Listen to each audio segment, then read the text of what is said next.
How to see TikTok private account videos. Hello everyone, I am Bishaka and now let's get right into the tutorial.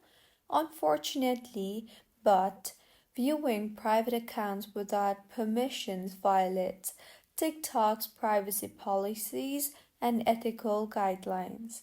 So, if you want to see someone's content, the only and the best approach is to send them a follow request or ask them directly for access.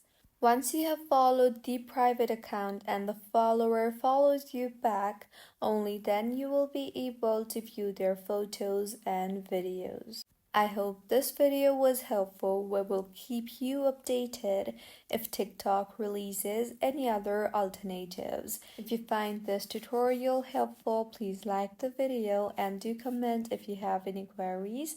Thank you for staying with us until the end.